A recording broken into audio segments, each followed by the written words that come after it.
Assalamualaikum warahmatullahi wabarakatuh. Alhamdulillah pagi ini kita bisa bersua kembali teman di program rutin kita Obrolan Sehat Sahur Dini Hari Obsesi, didukung sepenuhnya eksklusif oleh RSU Muhammadiyah Ponorogo yang mudah, nyaman, dan islami.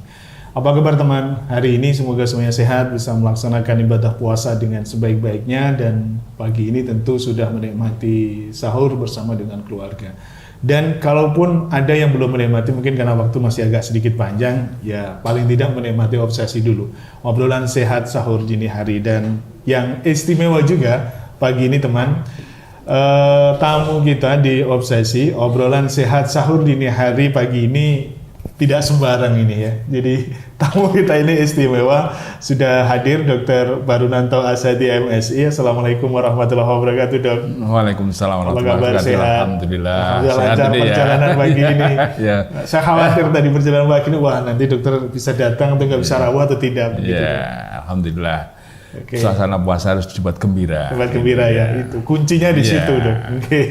Termasuk pagi ini saya juga bergembira karena Dokter Baru bisa hadir, dan beliau adalah Direktur RSU Muhammadiyah Ponorogo. Nah, itu yang saya katakan tadi kenapa saya berbahagia sekali karena beliau bisa rawuh di rumah kita bersama ini di obsesi obrolan sehat sahur dini hari. Dan temanya lagi teman, jadi temanya lebih menarik lagi ini.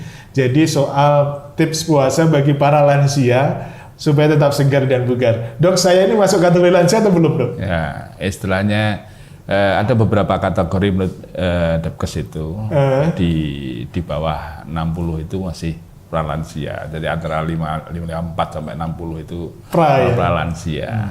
Itu dilihat dari apa ya, Dok? Bukan dari rambut ya, Dok? Mohon maaf, Dok. Rambut bukan suatu ya? bukan ukuran. Karena banyak sekarang adik-adik kita yang masih remaja itu rambutnya sudah 2, 3, 4 warnanya ya, Dok. Itu teman, jadi kita akan ngobrolin soal itu terkait dengan bagaimana tips puasa bagi para lansia supaya bisa tetap sehat dan bugar. Nah, ini kesempatan yang bagus.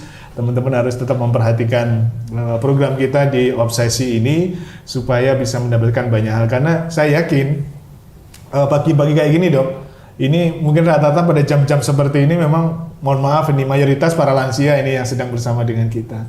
Jadi mungkin setelah sholat tahajud, sholat malam, nah itu sambil menikmati sayup-sayup swantenipun Dokter Baru.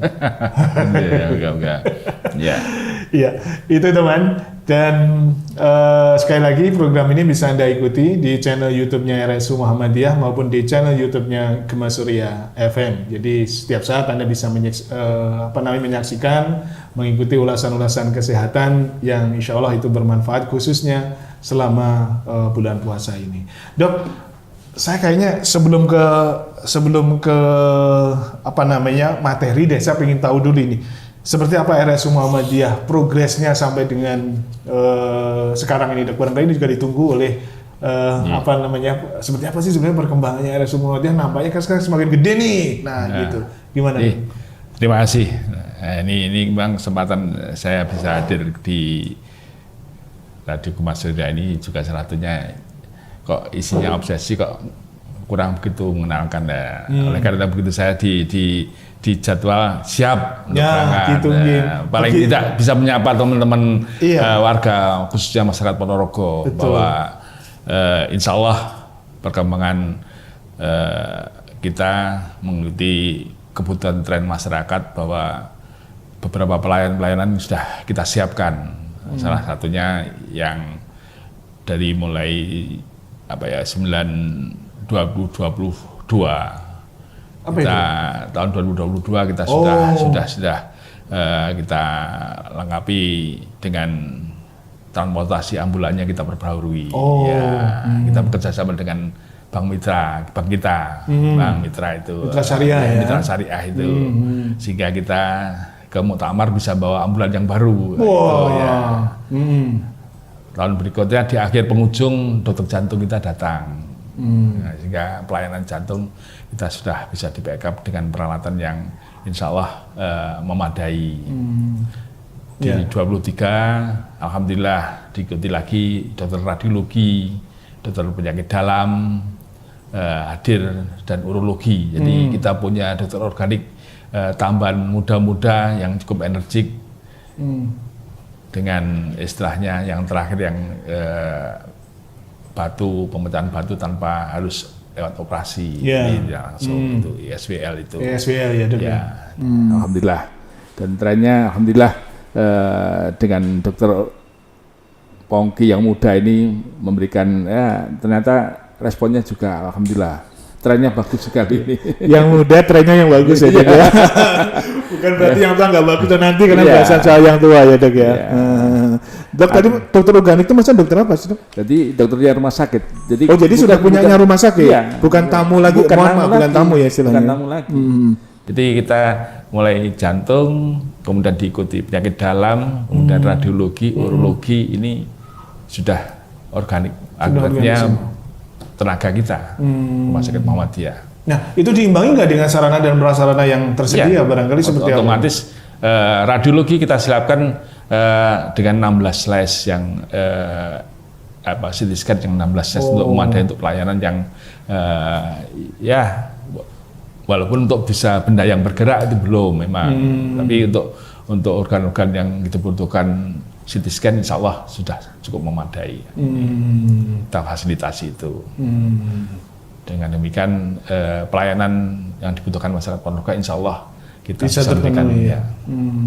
Kalau layanan-layanannya seperti apa? Maksud saya begini, tidak hanya mungkin sarana dan prasarana, tapi bagaimana masyarakat kan lebih menuntutnya. Maksud saya adalah layanan-layanan katakanlah yang lebih sesuai dengan ini mudah, nyaman dan Islami. Nah, seperti apa nih implementasinya di lapangan? Ya, jadi kita ngobrol-ngobrol dengan teman-teman, klien kita itu bukan pasien saja,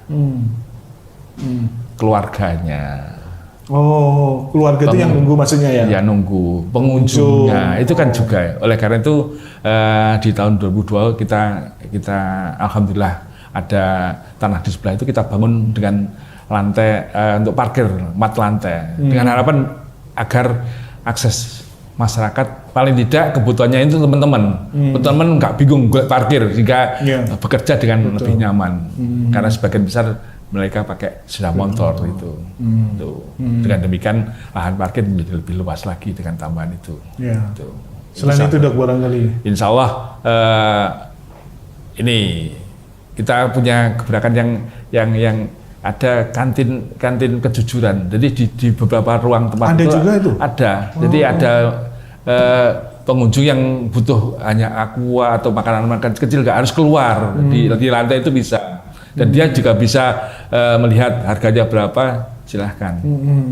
Dan alhamdulillah malah beberapa itu ada di kelompok itu ada susuk nggak diambil, akhirnya kita masukkan di lazismu untuk sebagai bentuk sedekah beliau-beliau yang menggunakan. Jadi kita memberikan fasilitas agar yang terakhir ini adalah masjid yang terakses dengan lantai-lantai perawatan. Dengan demikian pengunjung di lantai 4 itu tidak harus turun dulu. Oh, itu terakses ya dok? Iya, ini bentuk-bentuk komitmen kita dalam rangka memudahkan dan tadi istilahnya mudah, kemudian nyaman dan Islami. Islaminya dok barangkali seperti apa ini yang ditunggukan ini spesifik ya sebuah rumah sakit kemudian dengan jargon berani dengan jargon Islaminya dok seperti itu dok. Sementara karena tentang perilaku kan berproses. Paling nggak dalam bentuk fisik masjid kita siapkan tadi yang terakses itu bagian daripada wujud komitmen kita Islami tadi. Secara fisik yang paling cepat diwujudkan adalah bentuk fisik. Insya Allah ini nanti setelah bertahap kita dorong teman-teman bagaimana kepeduliannya. Dok, apakah dengan perkembangan seperti ini, program seperti ini puas dok? Sudah puas atau seperti apa dokter baru ini? Ternyata dengan perkembangan seperti itu, saya kemarin ada tuntutan dari PCM, pasienmu akeh, gua gedemu lawas bangunan lah ini kadang ini kepikiran ini, aduh ini. Oh gitu ya? Saya direktur, waduh ini bangun yang lama, yang gedung-gedung lama itu bagaimana ya ini yang ke depan ini yang ini sudah menjadi PR ya? Ya PR kita. Bagian dari layanan ini. Karena ruang tunggu kok sudah begitu padat sekali gitu. kelihatan. Padahal juga belum lama loh ya ini Iya. RSUM. Perkembangannya berarti wah melejit banget ini dengan situasi seperti ini, bangunan baru semua. Dalam minggu ini aja beberapa penolakan pasien karena penuh Oh, kamar gitu? ya. Oh sampai seperti itu. Iya, Dok? jadi ditolaknya karena kamar penuh. Jadi Bukan karena apa-apa ya. iya, karena kita nggak bisa melayani enggak, tapi karena penuh kamar sehingga Di 2024 kira-kira apa ini yang menjadi program yang ini kan baru di awal. Apa ini yang akan menjadi penekanan di 2024 Dok? Jadi 2024 yang jelas beberapa layanan-layanan yang fasilitas akan kita lengkapi agar tuntutan-tuntutan pelayanan yang diharapkan masyarakat bisa kita penuhi dengan sebaik-baiknya. Demikian juga terkait dengan ya tadi lahan parkir yang itu menjadi bagian yang untuk mendukung kenyamanan orang datang ke rumah sakit ini. Iya. Yang tidak kalah pentingnya juga insya Allah dengan adanya masjid nanti kita lengkapi dengan ya semacam minimarket yang lebih representatif lah, sehingga para pengunjung itu umpama go bingkisan tuh gak usah mikir kok ngomah pokoknya tentang rumah sakit di sana Beres semuanya, iya, teratasi semuanya ya Dok. Mantap Dok. Mantap. Dok, nah sekarang di tengah ini Dok, sekarang di Ponorogo banyak sekali rumah sakit Dok yang menurut saya. Nah bagaimana positioning RSUM terkait dengan perkembangan yang seperti ini? Bagaimana RSUM melihatnya Dok? Ya, namanya kompetisi jelas, tapi yakin bahwa Bismillah kita dengan semangat al-ma'un, pokoknya kita peduli, itulah yang menjadi kuncinya. Ya, suasana peduli ini harus senantiasa menjadi bagian yang penting agar kalau kita peduli kepada masyarakat dengan beberapa kegiatan yang itu artinya tidak sekedar ansih kita istilahnya mencari keuntungan begitu saja. Kita ada sebagian kita sisihkan untuk kegiatan, insya Allah nggak khawatir lah. Ya. Allah itu bagian kita sudah. Dan itu kan sudah terbukti paling Iya. tidak progres dari 2021, 2022, 2023 kan sudah seperti ini ya Dok ya. Dok, nah sekarang ini Dok, sebentar, waktunya masih gini Vin. Nah, saya masih, nah ini saya harus confirm dulu nih sebelum pertanyaan karena khawatir saya jawaban nanti agak panjang. 13. Berarti kita stop dulu aja lah daripada nanti terpotong ya. Nanti saya pengen tanya ini Dok, apa yang kira-kira diharapkan lah dari masyarakat karena keberadaan rumah sakit kan tidak terlepas dari pasien. Nah, kira-kira apa nanti yang kontribusi atau seperti apa sih yang diharapkan masyarakat terkait dengan keberadaan rumah sakit Muhammadiyah? Nanti dulu ya Dok ya. Kita akan jeda dulu. Selepas ini kita akan balik lagi tetap di Obsesi, obrolan sehat sahur dini hari pagi ini didukung sepenuhnya oleh RSU Muhammadiyah Ponorogo yang mudah, nyaman, dan islami.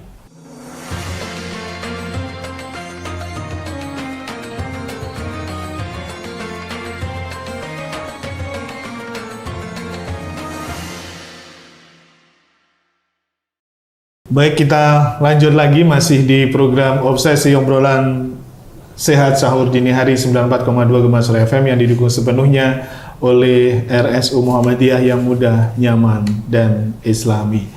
Teman-teman yang belum menikmati sahur, ayo nikmati sahur Anda ini karena waktunya sudah semakin mepet, Dok ya. Kita sudah menikmati lah tadi meski dengan sedikit nyamian ya Dok ya. Tapi alhamdulillah semoga sudah menyegarkan kita untuk melanjutkan sesi obsesi di termin yang kedua ini ya.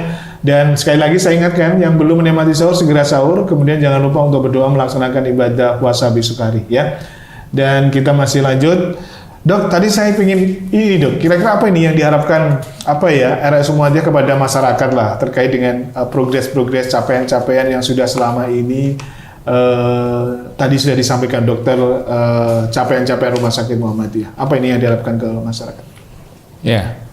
Ya interaksi yang positif artinya ada yang kurang segera kita diberikan informasinya sehingga kita bisa apa yang diharapkan masyarakat bisa kita akan penuhi. Dengan demikian ya memang namanya memberikan jasa itu kan ada ya aspek-aspek emosi dan sebagainya sehingga kadang-kadang timbul nggak nyaman dan sebagainya kan bisa terjadi. Oleh karena itu masukan-masukan itu akan mendorong kita untuk bagaimana memperbaiki ke depannya lebih baik lagi. Iya. Ada dibuka tempat-tempat untuk berakselerasi ya, berkomunikasi dengan masyarakat lewat apa saja, Dok itu? Jadi kami mulai periode 2023 itu kan ada yang kita pasang di depan, itu ada informasi itu silakan kalau itu dimanfaatkan untuk berkomunikasi. Selain memberikan informasi ke masyarakat tentang layanan yang ada di kita, juga bisa mendapat masukan-masukan apa yang perlu. Lewat BA juga ada. Dan selama ini itu sudah termanfaatkan oleh masyarakat? Ya, alhamdulillah. Beberapa ada yang menanyakan, sampai ada yang komplain dan sebagainya terkait dengan layanan kita. Alhamdulillah. Ini. Oke. Kalau bicara komplain, semoga tidak ada yang komplain karena kita belum membahas satupun materi yang terkait sudah kita sampaikan pagi hari ini. Semoga tidak ada yang komplain. Tapi kalau komplain silakan Anda bisa komplain di kolom komentar kita atau di tempat-tempat yang sudah disediakan oleh RSUM. Dok, kita balik lagi aja deh ya. Daripada sih kita balik lagi di tips puasa di tema utama kita untuk para lansia agar tetap segar dan bagus ya. Tadi dokter sudah mengatakan dok bahwa usia yang kategori lansia dari usia itu adalah dari di atas 60 ya dok. Memang patokannya usia ya dok. Sementara begitu karena harapan hidup kita malah 64 malah. Gitu ya. Karena usia harapan hidup kita kan 64. Hingga nih, kemudian kalau sudah ada yang namanya ada yang istilahnya risiko tinggi juga kalau di Indonesia itu di atas 70 tahun itu usia lanjut yang punya risiko tinggi. Gitu. Dok, bahasan kita ini lansia yang maksudnya gini, kan ada dua lansia nih dok, mohon maaf, lansia yang sehat dan lansia yang tidak sehat, istilahnya lansia seperti apa? Nah, kita secara umum nih lansia yang sehat atau lansia yang tidak sehat dok, yang kita bahas tadi? Puasa mungkin sebagaimana di awal Mas Ari dengan Dr. Afif kemarin ya, ini kan puasa itu kan untuk semuanya kewajiban itu. Kemudian kalau ada masalah ya sama, apakah muda atau tua, dia punya penyakit tertentu, ada yang nggak boleh, ada yang masih boleh dengan batasan-batasan tertentu. Jadi visinya sebenarnya hampir sama dengan yang muda pun hampir sama. Kewajiban puasa kan begitu. Ya. Nah ini kalau kewajibannya kan sama nih, tapi bagaimana ini dok? Aplikasinya gitu. Jadi apakah sama? Ini kan beda nih antara puasanya yang muda dan puasanya yang sepuh dok. Nah seperti apa dok? Jadi yang pertama yang kita pahami bahwa di kita itu ada psikis dan fisik. Ya, oh gitu ya. Yang sering kali kan banyak bahasa kan fisiknya, psikisnya kan lupa. Satu, dalam menyambut Ramadan itu hendaknya gembira. Kenapa dengan gembira? Dengan gembira sesuatu itu kita akan bekerja dengan enak nantinya. Demikian juga organ-organ tubuh kita akan siap menerima suatu aktivitas dengan gembira. Suasana gembira itu memang menjadi kunci agar psikis kita siap. Karena mungkin kita sering mendengar banyak orang sakit sebenarnya fisiknya nggak sakit, yang sakit adalah psikisnya. Namun berdampak pada keluhan fisik, namanya psikosomatis itu. Nah, aktivitas ini sebenarnya menyelaraskan bagaimana kita psikis. Nah, di kemarin mungkin sudah banyak aspek fisiknya kan sudah, psikisnya yang belum tadi gembira. Kemudian yang tidak kalah pentingnya salah satu syarat itu adalah niat. Itu niat itu menjadi kunci pokok. Karena dengan niat itu sebenarnya ada perintah kepada sistem saraf pusat kita agar mengatur perubahan pasokan yang terjadi. Jadi ada guyonan namanya biological clock itu. Jadi tubuh kita itu ada jam-jam yang pada saat ada makan masuk, maka lambung kita akan mengeluarkan enzim pencernaan. Nah, karena itu sudah biasa begitu, oleh karena itu bisa terjadi rasa tidak nyaman itu pada saat sarapan pagi, waktunya sarapan pagi, perut kita menjadi tidak nyaman. Walaupun sudah sahur, walaupun sudah sahurnya banyak. Siang juga begitu. Nah, ini karena ada itu tadi jam-jam kebiasaan tadi. Makanya biasanya kalau secara psikis, kalau kita diajak berdebat atau saya masih puasa, fisik kita juga kita ingatkan, ayo kita puasa loh ya, gitu ya, mau diatur, ini gak waktu nih makanan masuk, nanti masuknya, ya itu. Sekarang demikian menyegarkan niat, bukan berarti niat itu menyegarkan lagi. Sebagaimana kalau kita diajak debat mengingatkan, saya puasa loh, itu kan secara psikis, agar kita psikis kita nggak terbawa pada proses perdebatan atau hal yang tidak baik. Ini. Dok, saya tertarik ini, gembira dan niat itu bisa berpengaruh secara psikis. Seperti apa sebenarnya, apa nih dok ya, pengaruh psikis begitu bagi tubuh kita itu? Suasana gembira itu akan memudahkan pengambilan cadangan makanan kita. Memudahkan? Pengambilan cadangan makanan kita. Oke. Karena kalau dibanding dengan yang tidak gembira, kalau puasa terus berlesu-lesu, berketok poso, malah lemes-lemes itu akan malah menyulitkan pengambilan cadangan makanan. Oh, gitu. Jadi ya. oleh karena itu salah satu syarat untuk mengambil cadangan harus ada gerakan. Nek guyonane nek dalam kehidupan sehari kan harus membuat proposal lah ben iso medun cairannya. Gitu ya. Harus dipancing dengan gerakan. Jadi gambarannya seperti itu ya. Tidak bisa terus otomatis keluar, nggak bisa. Walaupun jadi harus dipancing dulu dan gembira itu bisa memancing tubuh untuk mereaksi secara positif. Mudah mengambil cadangan makanan. Termasuk niat tadi ya dok. Iya. Itu menjadi penting. Oke. Dok, kalau kita bicara berbahaya nggak sebenarnya puasa itu bagi, mohon maaf, ini bagi para lansia? Ya, kalau nggak ada penyakit-penyakit khusus yang oleh dokter tidak ada larangan apapun, itu bagus. Malah bagus. Makanya ada yang mengatakan sumutasiku, bahwa puasa itu menyehatkan. Menyehatkan, gitu. Betul. Walaupun itu bukan hadis, tapi itu satu. Kenapa? Dalam kehidupan sehari-hari kita, jangan kerja kita libur nggak mas? Oh iya dong. Kenapa kok harus libur? Harus capek dong. Sama, pencernaan kita juga perlu istirahat. Ternyata makanan kita itu mengaktifkan itu kurang lebih 6-8. 6 itu kalau makannya hanya bubur. Apa kita makan bubur? Kan makanannya kan lauknya macam-macam. Itu bisa 8 jam. Dan pola kita kan 3 kali. Berarti kan 24 jam penuh. Aktif terus pencernaan kita, nggak pernah istirahat. Dok, tapi lansia kan dalam tanda petik kalau mobil itu kan sudah mulai mengalami mohon maaf penurunan. Nah, seperti apa ini puasa bagi mereka di tengah situasi mohon maaf kalau saya menganalogikan dengan mobil yang sudah mengalami penurunan dari gas dia istirahatkan. Nah, seperti apa ini dok? Nah, dengan kondisi istirahat kalau 14 jam ya lah puasa kita. Berarti kan kalau dikurangi 8 jam ada 6 jam. 6 jam istirahat itu memberikan kesempatan untuk proses regenerasi sel-sel dalam tubuh kita. Sehingga kan oleh karena itu, kalau puasanya benar, maka di penghujung itu adalah syawal, peningkatan. Di penghujungnya. Ya, peningkatan tidak hanya kualitas fisiknya insya Allah juga ada peningkatan. Mestinya ya dok. Iya, kalau itu benar. Tapi Rasulullah kan memberikan informasi, banyak umatku berpuasa tapi nggak dapat apa-apa kecuali lapar dan dahaga saja, karena nggak benar puasanya. Kenapa nggak benar? Karena nggak paham ilmunya dengan baik. Oke, nanti akan saya dalami ini terkait dengan bagaimana puasa yang benar bagi para lansia ini. Tapi dok, kalau kita bicara tentang kendala kesehatan, seperti apa sih sebenarnya yang mungkin timbul bagi para lansia saat berpuasa? Bisa diantisipasi sebelumnya maksudnya? Seperti apa ini kendala-kendala apa yang kalau secara spesifik lah bagi lansia? Jadi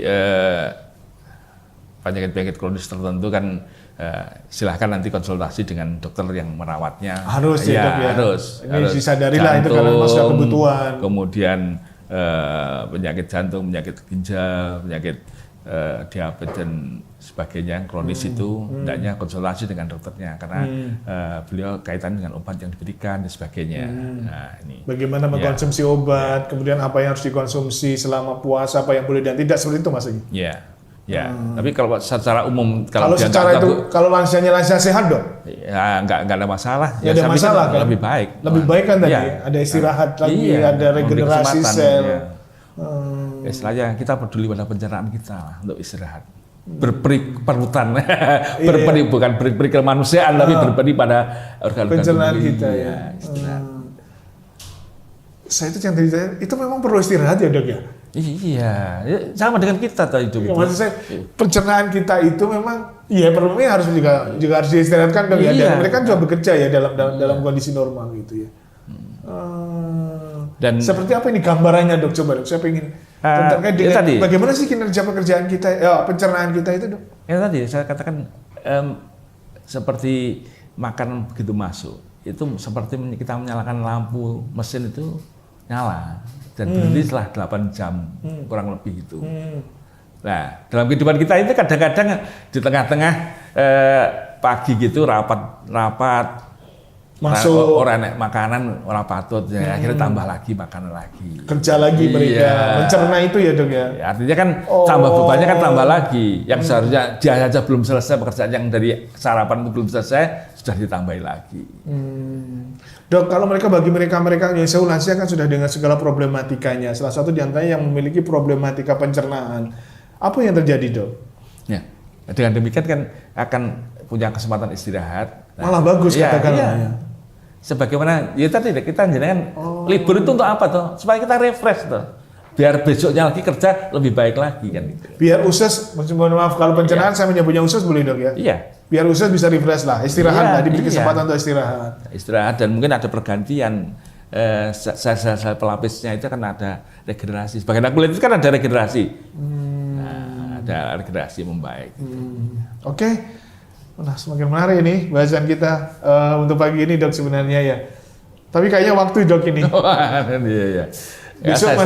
Besok masih Purun lagi hadir di kita. Silakan. Saya senang sekali dengan bisa berkomunikasi, senang sekali karena alhamdulillah. minimal ini saya kan pertanggung jawab pada Allah kan berkurang. Nah, ada saksinya bahwa ilmu saya sudah saya bagikan. Oh siap, mantap. Saya juga seperti itu lah, Dok. Iya. Sama ya, Dok. Kan kita punya kewajiban gitu. Kita punya ilmu hendaknya disampaikan kan itu. Siap. Oke, baik. Iya teman, jadi mohon maaf hari ini agak tersekat terlebih dahulu pointer kita terkait dengan bagaimana tips puasa untuk para lansia agar tetap sehat dan bugar karena waktu saja, tapi insya Allah Dr. Barunanto Asadi MSI, Direktur RSU Muhammadiyah Ponorogo sudah berkenan besok untuk hadir lagi bersama dengan kita di program obrolan sehat sahur dini hari seperti dini hari ini ya. Dan terima kasih Anda sudah menikmati program ini, semoga Anda tetap kerasan. Besok kembali bersua kembali tetap di 94,2 Gemasur FM atau silakan Anda bisa buka channel YouTube-nya RSU Muhammadiyah maupun di channel YouTube-nya Gemasur FM. Dok, terima kasih untuk pagi ini. Sama-sama. Besok saya tunggu lagi. Insya Allah. Semoga bisa lancar dalam ridha Allah Subhanahu wa taala. Amin. Amin. Semoga ini juga bisa memberikan manfaat buat semuanya. Terima kasih untuk perhatiannya dan assalamualaikum warahmatullahi wabarakatuh.